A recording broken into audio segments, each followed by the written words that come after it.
Hey everyone, thanks for joining us. Welcome to Raging Recaps. Got Dave with me here. How you going, Dave? Good, mate. Going bloody well. That's the way. That's the way. We've got a couple of things covered tonight, as we missed a Raging Recaps for session 7 called the Seven Rings, which we did 2 weeks ago, and then session 8, which I unfortunately missed, but Dave is going to tell us all about it. Catch us up on it. Yep, will Um, do. but before that, mate, a couple of big announcement. Once I get some tunes rolling. Ba, ba, I'm not sure ba. where you're going, but I assume it's the thing that I think you're going to talk about, which is a huge announcement. Well, I hope it is B1. The fact that we hit 250 followers on Twitch at the last session, episode 8 of Call the Seven Rings, which has Love unlocked it. our giveaway of Van Richten's Guide to Ravenloft. Yeah, super excited. And we had a little chat offline earlier. If you want that digital copy or hardback, we'll organize either. And yeah, super excited. I mean, a year ago, we started, what, a bit over a year ago, started playing some D&D in a basement somewhere. And here we are, 250 followers, giving away digital online giveaways. So good, so good. And from everything we see and hear about this particular source book, it looks the goods, like to bring that element of horror into your stories, into your campaigns. Yeah. Unlocks a few more character creation elements. It's going to be amazing. So yeah, get in there. Look, we are giving it away on Thursday this week. That is tomorrow. Tomorrow. All you have to do is And be a what? follower and join us on Thursday. There you go. Be a follower, be in chat. Simple as that. That's it. The giveaway we're running for the whole of our stream tomorrow. So jump on, join us for our session, enter the giveaway, and then towards the end of our session, we will draw the winner. And then you can pick either you want a physical copy mailed out to you, or a digital copy on D&D Beyond. Yep. Yeah. Hello to people in the Got a chat. couple of friends in chat. Bentley, and Kat, welcome. A few others there yet to comment, but if you're in chat and you haven't said hi yet, do say hi. Yeah, super we like to excited. keep this. We like to keep these sessions very interactive with the chat group, the chat team. Feel free to ask questions, anything you want, really, of our campaign. Thanks for the follow there, Bentley. Appreciate it. Ask us anything about our campaign, anything about D&D, our experience with it from any perspective. We'll try and hash it out and just have a laugh along the way. You know what, Bentley? We've had a couple people play some various games and campaigns with us during our time. And you can do that by being a part of the Discord channel. That's really getting into Discord, be a part of the community. We've had a couple of different people join us. Or, as Inflatable Cat will be able to tell you, we've had a couple of our regulars actually become part of the story. So Inflatable is currently immortalized as part of the story of the rings. Yes, join our stories. Have your characters be part of our NPCs in the campaign. It's all good stuff. So Dave, 2 sessions to cover today. Episode 7 and episode 8.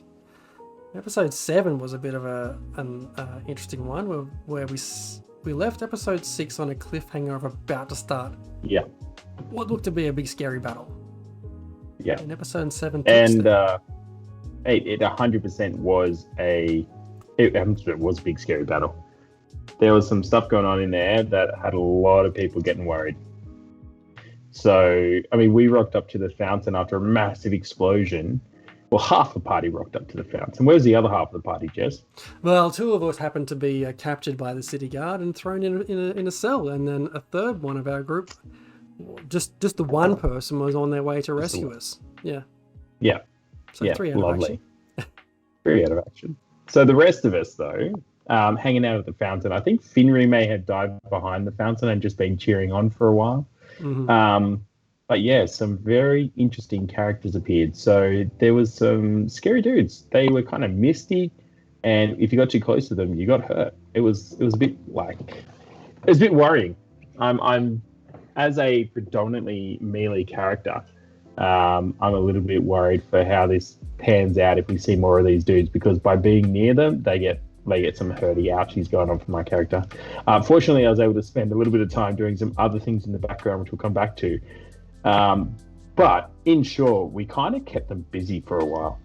There was a bunch of little dudes, one really big guy, and we kept them busy until you and Asteria rocked up.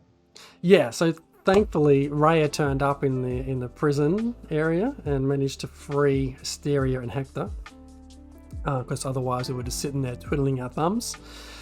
And so we had to make haste to wherever the battle was raging on.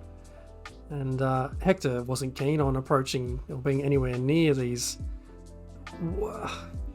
more like shadows. They were like not physical. I've forgotten the word for it, but they were ghostly type things, right? They were almost smoky. Oh no, what were they? They weren't smoky. They were constructs. Oh, ethereal constructs. Constructs. So something like that. We'll come to that. So yeah, Hector didn't want to be anywhere near it. I think Raya charged into battle somewhere, and Asteria basically just stepped up and took down the big bad. Yeah, she rocked up with the cannons and blasted things into smithereens. So it was amazing. You know? Here's this sort of supposedly naive, timid druid turn up and just completely bring down the smite on these creatures. She talks a small game, but when push comes to shove, she obliterated a couple of things. Just saying. It was so good. And I'm not sure if you were damaged, but certainly Finnery, I was Brave. fine. Yeah, a few other characters were not too healthy and required a fair bit of heals. And Asteria was happy to deliver on that front too. Yeah. Yeah, she was an absolute stellar legend at the end of that thing. It was pretty awesome. So constructs. So after everything kind of was obliterated, everyone got healed up. All the relationship, which we'll get to in the next episode recap, the relationship with the police and the constables was a little bit. The city watch was, healed a little bit after we saved a couple of them. There was a little bit of interesting information going on. We found out that they had been what looked like created in some type of like crystal birthing chamber, which was very interesting. Yeah. Not what we expected. No, but to be fair, in the center of the battle map was a large crystal creation. But yeah, to then find out that that's where these things were birthed from, and that this had been seen elsewhere in the lands, was interesting. And then trying to I think the next thing we did then was try to pick apart or have a look at some of the debris of these creatures. Well, I think everything so far has talked to the crystals being natural and being a natural occurrence, right? And yet here we are, we've got a birthing chamber. And that kind of, I think, flew in the face of a lot of people and what they were expecting out of this campaign. Yeah, the birthing chamber was interesting, right? Because what was it? Looking around where the crystals were they came from, where these creatures came from. And then basically, I think one of us, might have been Hector, stuck his head down to have a look. And it was described as this large, circular, hollow cavern. With this, had purple goo or something at the bottom of it? I think I've written down, I've got a vial of purple goo somewhere. Yeah. But yeah, it was determined this cavern had no entries or exits. It was completely sealed. It was basically just a large hole in the ground with purple shit everywhere. And that these creatures had in fact emerged from there. Therefore, how did they get there? The mystery continues to a degree. Yeah, but it gave us a nice little hook to go and investigate. Right, so that was interesting. I think it was a nice way for us to come together. We haven't had too many big fight scenes, but I think that was a good one. It kind of everyone had a little bit of a job to do. Everyone was a little bit distracted. People were in various places doing different things, and a few people were looking at their mortality, and it was good. Well, tell us about it. Yes, some people were more distracted than others and trying to take down some what could have been seen as innocent folk rather than the evil monsters in front of you all. Yeah. What was I Harm assume up you to? mean. Oh well, no. I assume you mean Finry hiding behind the fountain, right? That's what you Well, mean. let's be fair. Finley wasn't taking down anyone, but Harm was Yeah, definitely true. had his eyes on someone. I don't know what you're talking about. I don't know what you're talking about. Well, okay. As anyone who's been following the latest campaign 2, will know, Harm is a death cleric, and death domain cleric. He's got a really tight connection with Anubis, the god of murder, essentially. And Anubis gives him names and says, "Go and murder someone." It just happened to be that one of the people that needed to get murdered was at the fountain where the big bad was. So, for a moment there, some of Harm's spells seem to go a little bit sideways and kill an innocent or two. It happens. Oh, It hang happens. on. It seemed to go sideways. Completely metagaming. I think I seem to recall you saying, going around to different characters who were, scared out of the wits at the time and trying to take names. Yeah. I just asked them where Gare Dinge was. Yeah. The particular merchant that I was after, and when I was identified, there was somebody who identified him for me. That was my opportunity to kind of carry out the will of my very favorable god Anubis. So. And that's an opportunity, right? That's an opportunity for any one of our viewers to get involved with our stream and become a name in your book. Yeah, 100%. That'd be amazing. So Anubis, open that up. Anubis gives me my names.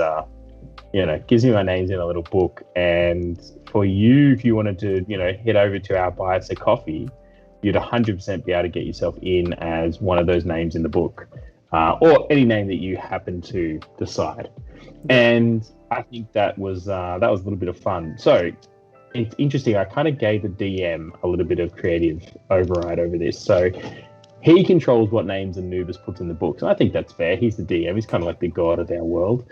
And I was trying to work out if he's playing this as Anubis murdering people because Anubis has some, cosmic plan that's quite dodgy. And so he's getting rid of all the threats. Or if he's got, he's got not a well-meaning plan, but he's got a plan where he's killing off people to make it easier for us. Gare Dinge might have been the person that was going to murder Finry in 3 weeks' time. Who knows? So I'm unsure at the moment whether or not we're having doors open for us or whether I'm being essentially abused as a murder hobo on land for Anubis. To be honest, we will never know now if Gare Dinge was going to murder anyone in our group in 3 weeks' time. We will never know. But one thing for certain, he's not going to.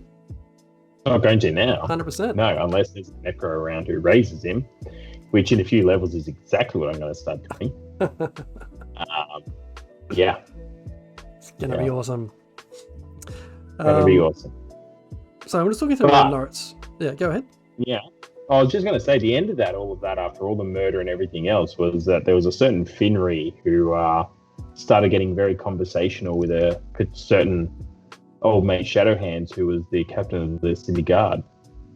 Oh yes, he was. He really was. Yeah. And it was interesting because this Shadowhand was the main guy behind chasing us into hiding, and is the main reason why Hector and Asteria ended up in prison. So it's interesting to see how smooth talking Finry was able to handle that.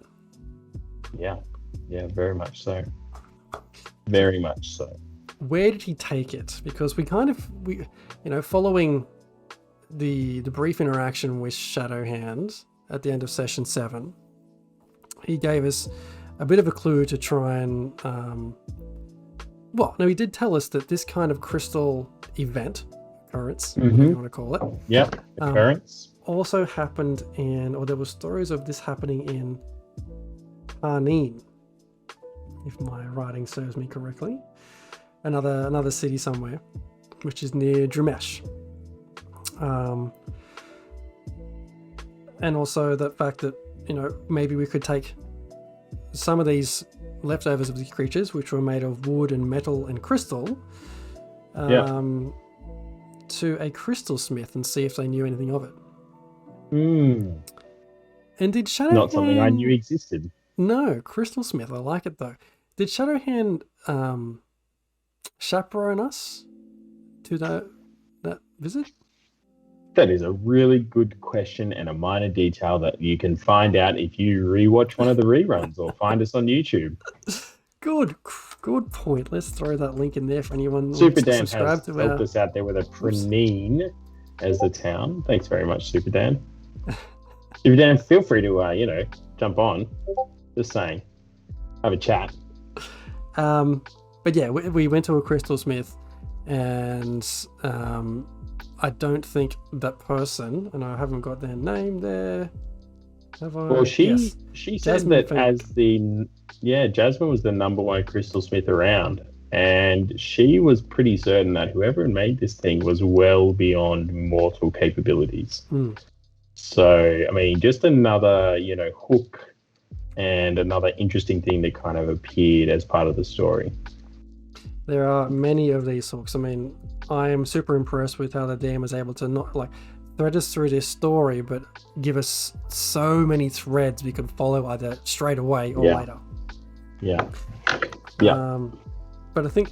Well, I mean, sorry, keep going. The last I recall of the interaction with Jasmine Fenwick was that she was trying to sell us some outrageously expensive things. Yeah, 100%. She had some serious prices. Yeah. And she sent us on a bit of a side quest to retrieve some corpses? Or some other crystal-infused things? Yeah, but maybe. Anyway. Check it out on YouTube. And that's where we left session 7. So tell me, where did we go with session 8? Well, we went to Funky Town. We went for the second date of this campaign. I'm just saying there's a lot less love lives in campaign 1. Campaign 2, we've been on multiple dates already. Multiple dates? Are you referring to the incident between Finri and Shadowhand? I am referring to the incident of Finri and Shadowhand heading out for a little bit of a dinner and dessert and a bit of a little chat. I must say that the dates have been a great opportunity for us to get some extra information and build some acquaintances and some networking throughout the city. So we've now had a date with the chief of police, essentially, and the chief of the Thieves Guild. Which, if you're going to have some people who are part of the team in the underground and in positions of power, those are 2 spots to start with for sure. Yeah, good friends to have, that's for sure. Yeah, I think we're playing both sides here, though, right? Like King of the Thieves and King of the Pollies. You got to control both, mate. That's how this is going to work for us. And this is only in one city. I mean, if we control, or if we have influence with these 2 types of characters in one city that easily, I wonder what Asteria and Finri can do in other places. Yep. The charisma is just going to go. Might be up for Raya. Who knows? Maybe Raya is going to be the person who develops a relationship. That'd be amazing. He seems very down the line. He's very much if something's good or something's bad. So maybe he'll find something he thinks is very good. I'm looking forward to that. Yeah. I'm not sure if you can hear it, but my dog is yapping in the background. Oh, so I can. It's almost as loud as a NutriBullet. Mrs. NutriBullet, she's not here right now. That's good. Yeah, so what did we learn? What did we learn about he's Finri's new friend, Dwali Shadowhand? And how did the date go? I think it went pretty well. I think that there is going to be further dates down the track, so long as we hang around in town. But we definitely a positive event. Definitely a positive event.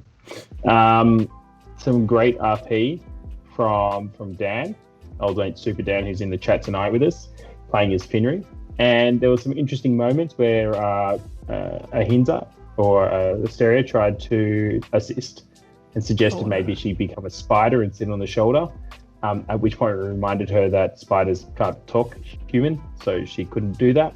But we got past that point, and it was a good opportunity, I think. If only we could speak spider, then we'd be set. But didn't quite get there. But I think it really set us up to have a great connection in the city. Great connection in the city. Dan, you're in the chat. Was there anything in particular you really enjoyed? If you're out there, mate, feel free to throw it in the chat. But I must say it was some great LP. And one thing I've really enjoyed about campaign 2 is the fact that we've got some fighting, right? There is some dice rolling and all the rest of it, but there's also a lot of good RP that's really helping us get to the bottom of what's going on. And to be honest, do we know what's going on yet? I know there's lots of things going on. There is no idea what's going on yet. There's way too much going on. It almost feels like there is so many, like a number of different paths we could take, but right now there's like a smorgasbord of those paths. And until we make start the journey on one, we're going to be like, do we go left or do we go right? Do we just stay here and see what happens? We could spend a whole campaign, I think, in a Volo. Well, there seems to be a smorgasbord of fermented goat's milk with sardines in it is one thing that's there, which a few of the characters seem to be gorging themselves on. But I agree. There is a lot of different avenues at the moment because to add to things, we met a new friend just before the date occurred. Yeah, so we met a new friend who happened to be in need of some adventurers to help her kill a certain monster. And, where we left was another cliffhanger, much like episode 6 cliffhanger, where we rolled initiative and got ready to fight. And this particular friend of ours that we met in a tavern just happened to be in need of some adventurers, of which we were, to go and kill a thing which we wanted to do for a considerable sum of money. And we like money. So it just seemed to be like there was a dungeon master who wanted to give us some money and put us in a death, in a death possibility situation.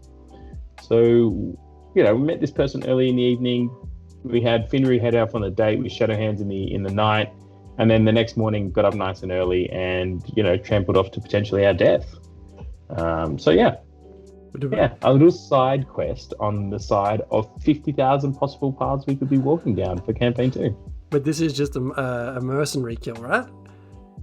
This is just a mercenary kill. Need to make some money so we can go buy some of those expensive things from the gem crafter. The Crystal Smith. Sorry. I was not close, but I was kind of close. Starting to sober up is the issue. Do we know what type of creature is being hunted right now? Well, the thing that came for us was a bit of a bog monster. There was, we ended up in a field, in a forest. There was a whole heap of acid pools. There was some horrible stealth checks from myself, and I made a lot of noises right next to a particularly large acid pit. And just as we kind of finished up, a fairly sized, acid monster from the bog appeared and started throwing acid around. And that's where we left it. So it's going to be very exciting tomorrow night. It's going to be a massive fight. There's going to be a giveaway, and hopefully a few extra people tune in and decide to follow us. So, yeah, going to be very interesting. An acid monster. Yeah, we don't know the details yet. We're going to have to find out. We don't metagame, and GM, the DM is pretty tight-lipped on these things. So even though we've been pestering him offline, he's just like, wait for Thursday.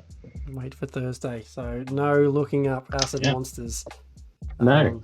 If we want to rush towards our death, we can, but he's happy for us to wait and kill us patiently. Well, it's going to throw a spanner in the works for Hector then. But not metagaming, but Hector's got some poisons he can throw, but if this guy's going to be resistant to that kind of shit, then that's a problem.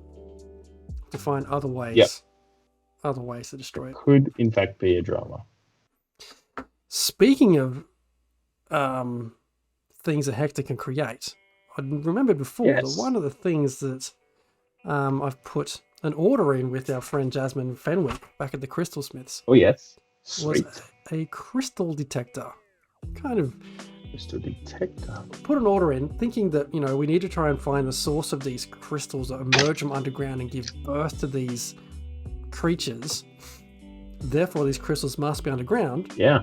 What better way than getting a metal detector that detects crystals? And interestingly enough, what I found interesting was that of all the stuff that we looked at on the shelves of that Crystal Smith's place, this custom build thing seemed to be the cheapest. And I still didn't have enough money for it. So hopefully post, if we survive this battle tomorrow night, we can head back to the Crystal Smiths and pick up some of these goods. Well, I think if we head back to the Crystal Smiths, Harm has already spoken to Hector, so our two characters have had a little chat around some of the things that Harm's keen for you to build as he comes into power over the next few levels for his vampiric touch abilities. And, if you were to remind him that as you get better at your skills and have more capabilities, that you'll be happy to make him things, I'm sure he'll lend you a few gold. He's pretty chill guy. Just, leans on Anubis whenever he needs anything, and Anubis provides, and he keeps killing stuff for him. So, it doesn't want for much. Just saying. Just like, don't add Hector to your book. And you might have to remind Hector on what some of those orders were. He's pretty forgetful. Yeah, will do. Just remember that the orders will be going in. That's fine. No worries. I'll add it to the list of stuff I've got on the backlog here. Yeah. But I do want to say the amount of magical items we've had so far in the campaign has been very cool.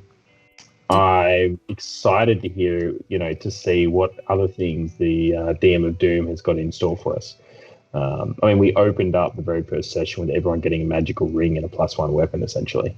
So, very cool place to start the game. And since then, we've had a number of interesting things. Did anything turn up last week? Any other magical items turn up in our possession?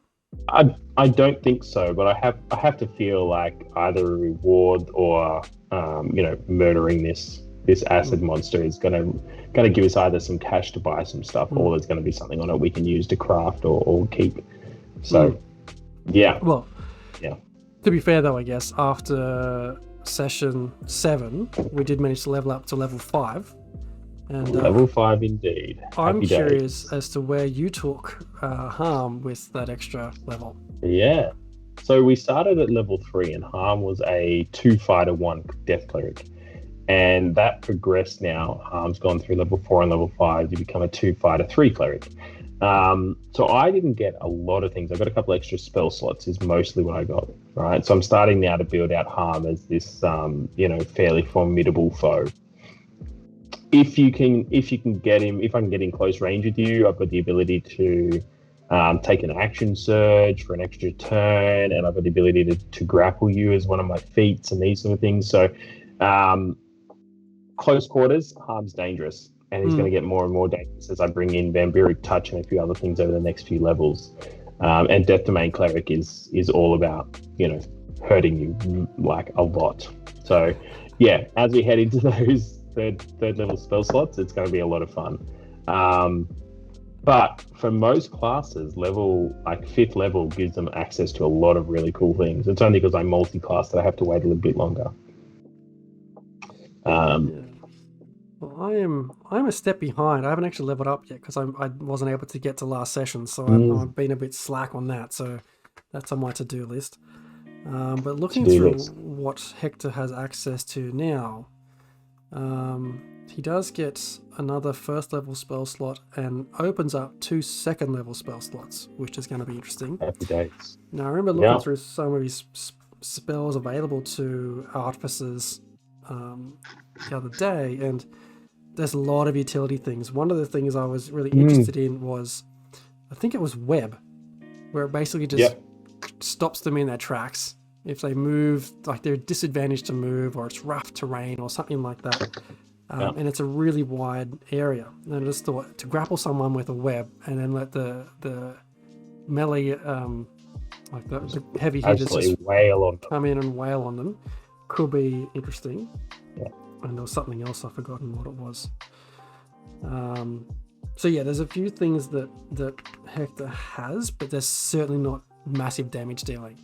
It's really weird not having access to all these heavy hitting weapons or spells or anything. I'm like this wimpy little dude in the corner who's like, just throw something out there and hope it makes them slow down.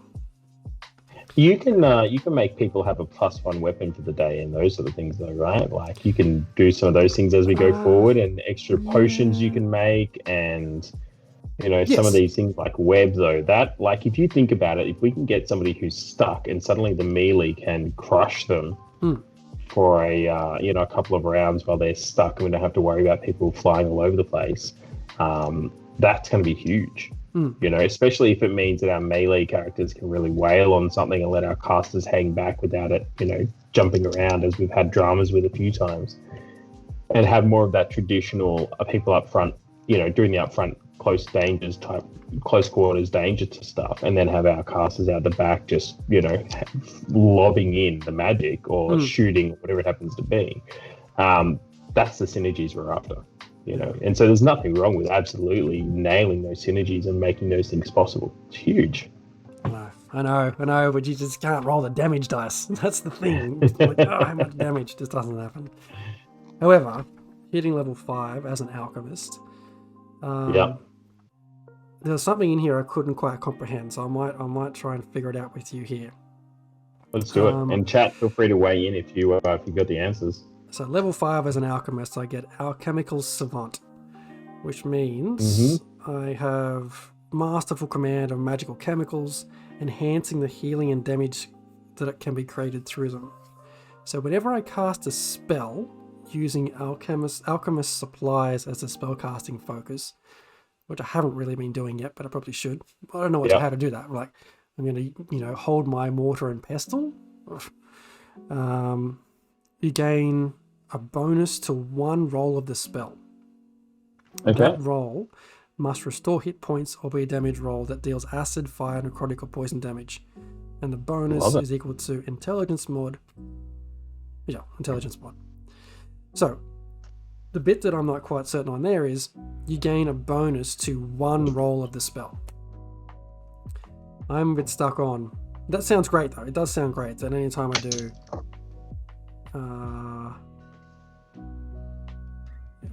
chemical.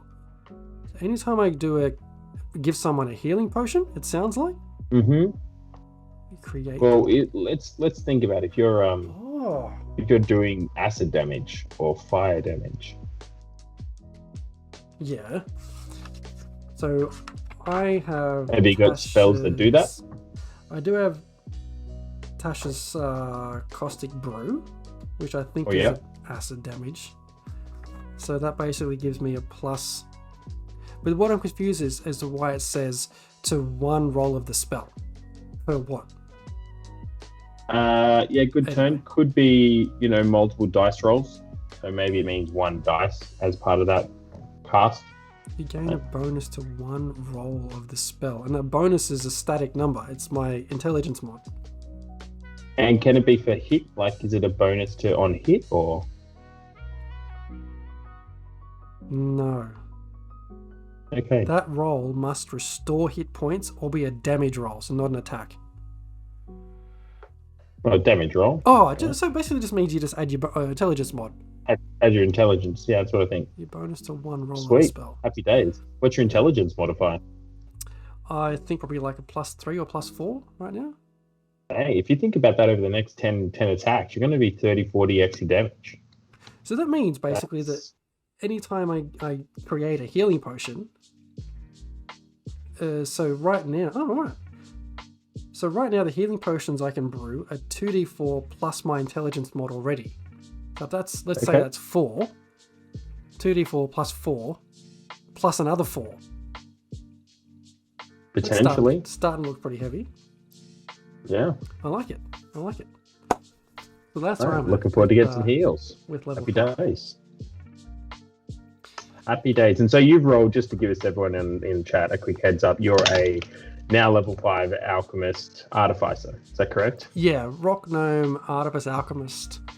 Now level 5. Bit of a jack of all trades, but scared shitless most of the time. That's how I'm trying to play. Happy days. It's really weird. Like over the last couple of days and weeks, I've been trying to formulate more of Hector's story and his reasons for being there and how he behaves based on his current stats and stuff like that. And he's really starting to develop his own kind of personality now. So hopefully that'll come through a bit more. Yeah, awesome. Awesome.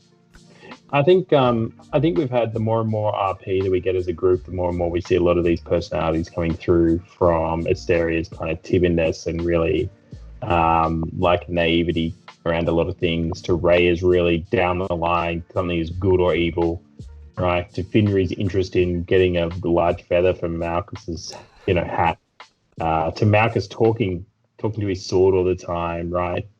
To Hector being very much the chilling at the back kind of dude who's unsure of a lot of things. But I love that, and to Harm as well, for the way he's, very obedient, right?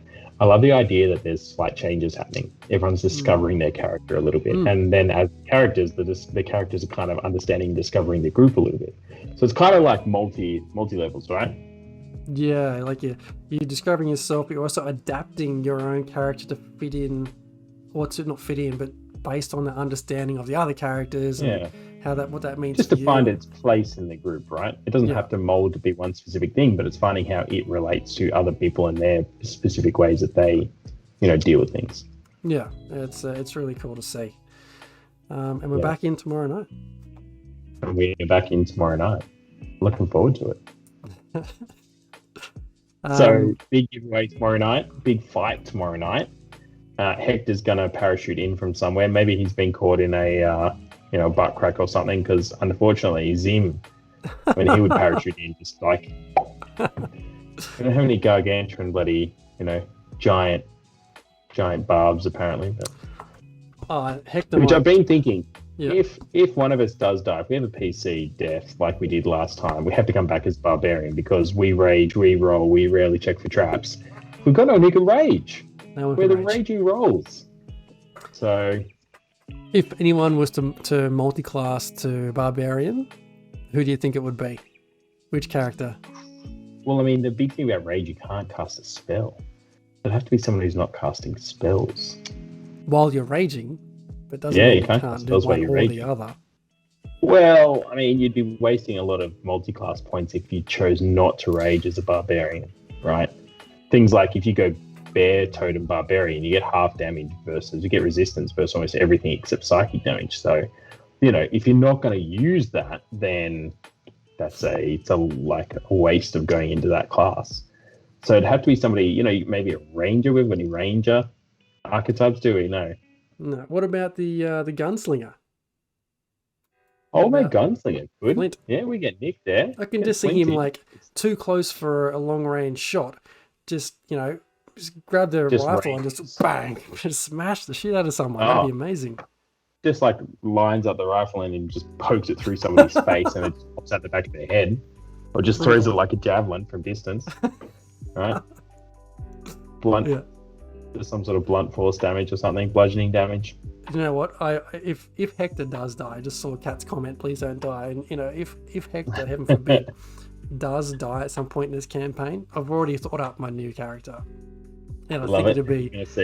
I think I would go back to my Barbarian. Right? Yeah. Did you play that one shot? I feel like you played a bard one shot and you had some great. One shot. I was a half orc bard. Yes, not a multi-class. But it wasn't a barbarian. No. Yeah, good fun. Because I think the barbarian, can chill with his loot or whatever, but the barbarian route I'd go down for this particular campaign would have to be the new wild magic barbarian. Because, especially in a world that's new to magic, just a barbarian that can't control what the hell's going on, absolute chaos. So I'd be super keen to do that. So I'm not too worried if Hector does die, but not just yet. We haven't got to know him enough yet. Yeah, and I think that not that we're ever in a position where we're safe, but I don't think the DM is going to, send something impossible for us to kill just yet, without giving us a way out. No. Mind you, we did choose to run at the fight the original time we saw Shadowhands and his mates, the constables, the constabulatory. We did run from them, and I worry that maybe if we didn't run, if we weren't smart, we might have ended up in a bit of a dangerous situation. So I think it's cool that the DM does throw a few of those sort of obstacles in our way. Yes, it is interesting to see which ones we run from, which ones we don't. It's funny when just thinking back to that particular incident, it was kind of maybe a bit of a giveaway when I think, was it Raya or someone said, how many of them are there?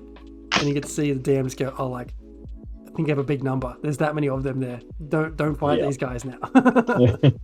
Either we weren't supposed to fight them because we would have got slaughtered, or we weren't ready for that fight, or DM wasn't ready for that fight. But the story went in the way it's supposed to go. All good. Yeah, it went well. We chose to run. You know what I find? I'm DMing for a play-by-post campaign at the moment, which has been awesome fun. Oh yeah. So explain that a little bit for me. A play-by-post. So think of it like we have a couple of different threads going, an out-of-character thread where it's just like where are we up to, what's happening, and then the in-character thread. And it's very much, me as DM just typing in, describing what's happening, and then everyone just jumps in saying, here's what I want to do. So it's really cool. All happens in Discord, and we're using the Avray bot, which connects to D&D Beyond to do interaction with your character sheets. So it manages all that beautifully. Was a bit interesting trying to learn the syntax for it, but I think we're there now. Yeah. Sweet. One of the challenges I'm trying to face at the moment, or I'm facing at the moment, is in balancing an encounter. I was trying to create an encounter recently. The first encounter I did, which was just a test of waters, see how the mechanics worked out with that bot. My guys just got completely walked all over. So I'm dealing with level 7 characters, and I didn't want to put up too much of a fight. How many of them? 6. 6 of them. Okay. Yeah. So decent group, decent party. Yeah. Walked all over my dudes. Threw a couple of beholders at them. Not yet. But then I thought, okay. They killed your monsters, or the monsters walked over them? No, they killed my monsters like in 1.5 rounds done. Yeah, right. Okay. So I thought, a chance to attack. No, I'll level it up a little bit. And I was using the encounter builder on D&D Beyond. And I got the encounter level up to medium based on their level and quantity of number of people. Yeah. Still completely just wiped the floor with my guys. Just completely obliterated them. So I'm finding out a bit of a challenge at the moment so I feel for DMs trying to create these encounters which are balanced based on the players, how the players play, the types of characters they are, what creatures are going to fit in the current story. It's tough. So respect to DMs out there. It's not easy. Yep. And our number one DM of Doom, sitting up there in Brisbane. He does it well. He does it well. Does it well. Very much so. Very much so. Well, Jeremy, I think we can be looking to see the DM of Doom in action tomorrow night, as well as a number of other people who've had a chance to DM, including yourself. And I think we've had Mark as a DM before, and Rowdy Rod as a DM before, and I think we've had Dan as DM Dantageous as a DM before. There's quite a few in the party who's had a shot at that. And look, tomorrow night, DM of Doom is going to be kicking us off with a massive fight and ending us with a huge giveaway. So yeah, forward to it. That's going to be amazing. So yeah, stick around, everyone. We'll stick around, but stick around for tomorrow. Be sure to follow us on Twitch. Join us tomorrow night on Twitch again, and you could be in the running to win Van Richten's Guide to Ravenloft. And you'll obviously see an amazing battle, which we may very well end up with being melted flesh, but hopefully not. We shall see. Yeah. I mean, Hector's going to storm in and save the day. There's no doubt about it. Totally. Just parachute in. Parachute in. No, he's going to climb out of this acid pool, clean scathed, like he just come out of the shower. It's going to be fine. Yeah. All right, everyone. We're going to let it go there. All right, thanks, chat. So, yeah, and tune in tomorrow. We picked up a follow earlier, which is great. Yes, we did. Sorry, Jez. Yeah, tune in tomorrow. Tune in tomorrow, everyone. Join us on Discord. That's where the fun is at. And we'll see you tomorrow. Thanks, everyone. Thanks, team.